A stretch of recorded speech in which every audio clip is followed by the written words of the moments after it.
Hey, yuk sama gue. Seperti yang kalian sudah bisa lihat di thumbnail, kali ini kita akan membahas siapa saja yang akan mati dalam perang besar Wano nanti. Agak lumayan banyak sih yang menurut Tamagon mempunyai persentase kematian yang cukup tinggi di Wano ini. Jadi siapa sajakah mereka? Hits, sebelum kalian masuk ke daftar, Tamagon ingatkan lagi ke kalian untuk rajin mencuci tangan. Dan jangan lupa untuk membawa masker bila kalian pergi keluar rumah. Oke, langsung saja. Mari kita berlayar.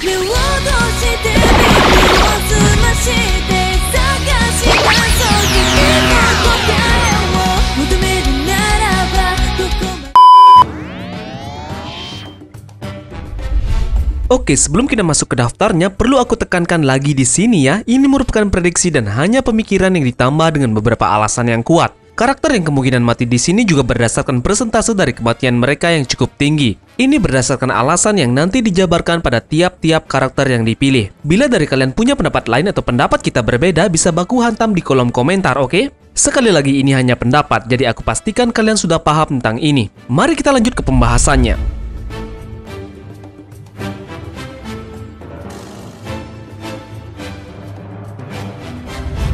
Wano Kuni, sebuah negara yang indah yang diisi dengan banyak pendekar pedang hebat. Sebentar lagi di negara ini akan menjadi perang besar dan tak tanggung-tanggung, melibatkan dua Yonko sekaligus. Di perang ini juga ada sebagian besar supernova yang biasa kita sebut generasi terburuk. Beberapa samurai kuat yang ada di One Piece juga ikut andil dalam perang ini. Oda juga sudah mengatakan bahwa perang di Marineford hanya sebagian kecil perang besar yang ada di One Piece.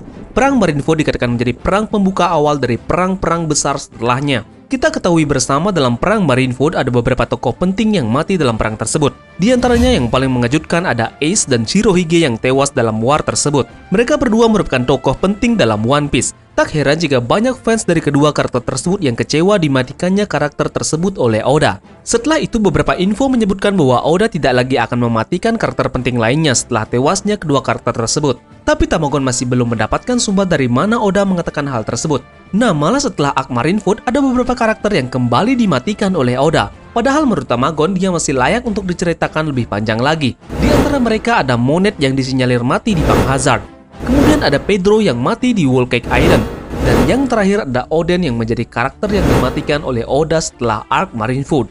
Karakter ini sangat keren dan sangat disayangkan mati dengan cara yang mengenaskan. Setelah mereka bisa saja ada karakter lain lagi yang menjadi target dari Oda untuk dimatikan karakternya. Sebenarnya ini sangat wajar dan bahkan sangat perlu dilakukan oleh seorang penulis manga agar mampu untuk memainkan emosi dari para pembacanya. Jadi kali ini kita akan membahas kemungkinan karakter yang disinyalir mempunyai persentase kematian yang paling besar dalam perang Wano nanti.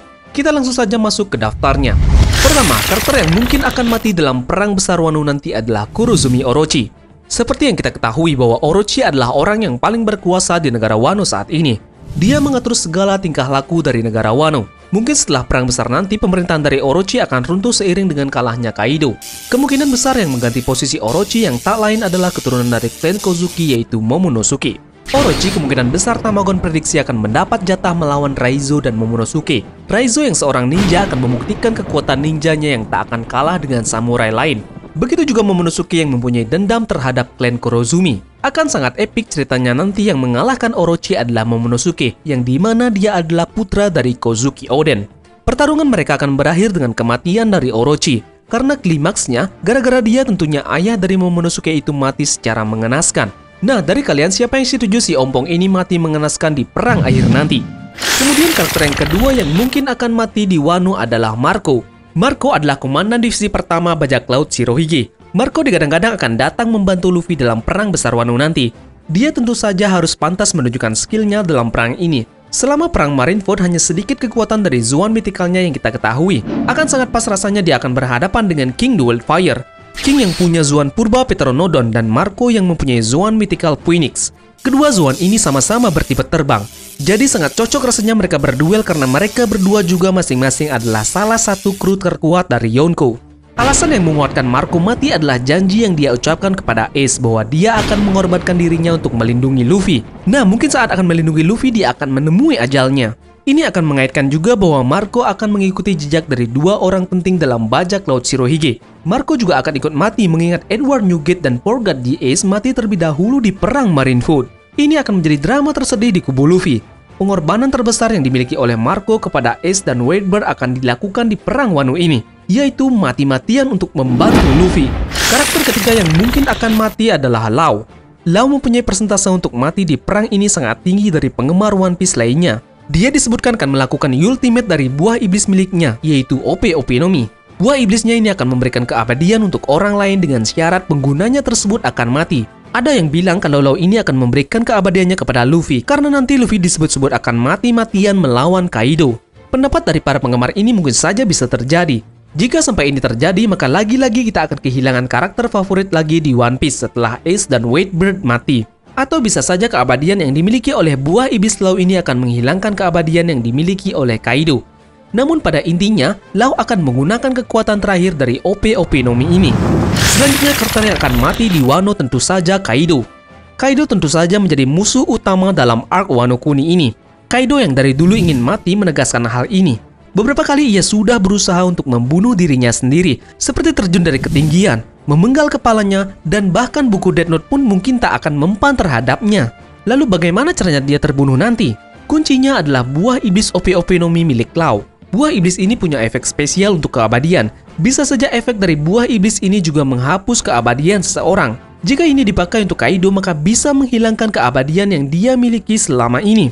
Jadi cukup pantas rasanya jika Kaido pun harus mati dalam perang besar ini karena memang obsesinya untuk bunuh diri pun akan tercapai.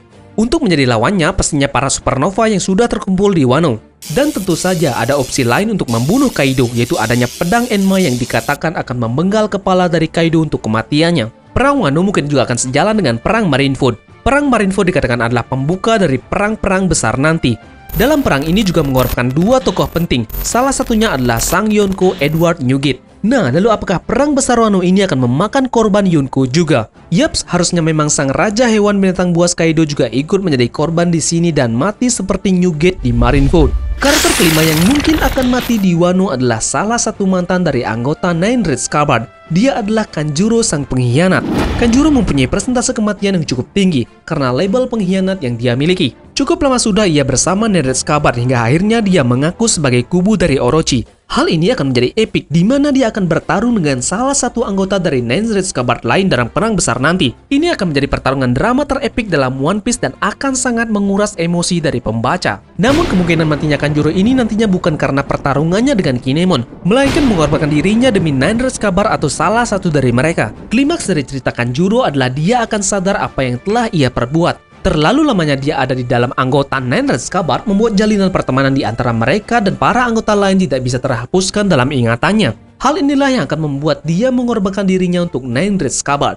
Pengorbanan yang dia lakukan juga akan menjadi pembayaran untuk para Nine Red Scabbard atas pengkhianatan yang selama ini ia lakukan. Jadi akan cukup dramatis kematian yang dimiliki oleh Kanjuro ini. Selanjutnya yang mungkin saja akan mati di Wano adalah pihak musuh kembali, yaitu Queen. Pada chapter 978, para anggota Flying Six bertengkar guna memperebutkan posisi yang dimiliki oleh Queen. Mereka bahkan berujar bahwa Queen seharusnya lebih baik mati saja. Nah, kemudian kembali ditegaskan lagi pada One Piece chapter 979 bahwa Flying Six ini memperebutkan posisi yang dimiliki oleh Queen. Bisa jadi ini membuka clue bahwa memang benar Queen akan mati dan digantikan oleh orang lain bahkan sebelum perang besar nanti. Posisi dari Queen memang tak salah lagi akan digantikan oleh salah satu dari anggota Flying Six. Dan yang paling berpotensi untuk menggantikannya adalah Hushu dan Sasaki. Kematian dari Queen akan langsung membuat salah satu dari mereka akan menggantikan posisi Queen sebagai All-Star dari Kaido. Atau mungkin Queen akan mati memang disengaja oleh anggota Flying Six ini. Yang paling terakhir yang berpotensi untuk mati di Wano adalah Kinemon yang menjadi otak serangan dari aliansi Luffy ini. Kinemon adalah orang yang sangat diwaspadai oleh Orochi. Dia mungkin akan menjadi incaran pertama oleh Orochi karena dia sangat berbahaya. Dia mungkin tidak memiliki skill terlalu berbahaya dibanding anggota Nine Red Scabbard yang lain karena dia diutus ke masa depan oleh Toki. Kematian darinya akan membuat drama paling tersedih dari kubu aliansi. Terlebih lagi istrinya itu Otsuru yang akan ditinggalkan lagi dan lagi oleh Kinemon. Sebelumnya ia ditinggalkan oleh Kinemon karena Kinemon terlimpar ke masa depan. Dan sekarang dia akan ditinggalkan oleh Kinemon selamanya. Kematian Kinemon akan menjadi pertaruhan terbesar untuk aliansi untuk menumbangkan Kaido dan Orochi di Wano Kuni. Ini mungkin akan menjadi hal yang paling menyedihkan bagi kita para pembaca karena karakter Kinemon merupakan karakter yang pertama kali muncul dalam alur Wano Kuni ini. Dia pertama kali muncul di Pang Hazard yang pada saat itu tiba-tiba menelpon bajak laut Jerami sedang berlayar menuju New World. Masih banyak kemungkinan adanya korban dalam perang besar-besaran di Wano ini karena melibatkan dua orang Yonko kuat di New World. Kid dan Supernova yang lain nyawanya juga akan dipertaruhkan di sini. Begitu juga dengan Kubu Lawan, pastinya banyak pasukan dari Kaido dan Orochi yang tewas dalam perang ini. Bisa saja beberapa pengguna Zuan Smell dan pastinya Kroco dari Kaido. Yang akan datang pada perang kali ini akan melibatkan semua pihak. Nanti kita akan membahas siapa saja yang berpotensi untuk join dalam perang Wano ini. Oke, sekian pembahasan Tamagon kali ini. Sampai bertemu di Anime Attack berikutnya. Mungkinkah dari kalian punya pendapat yang berbeda? Siapa lagi yang kira-kira akan mati dalam perang besar Wano ini? Atau mungkin karakter yang lebih besar yang akan mati dalam perang besar Wano ini? Mungkin saja Garp atau Sabo. Tulis pendapat kalian di kolom komentar ya. Dan jangan lupa like-nya jika kalian suka pembahasan ini. Terima kasih sudah menonton. And last word.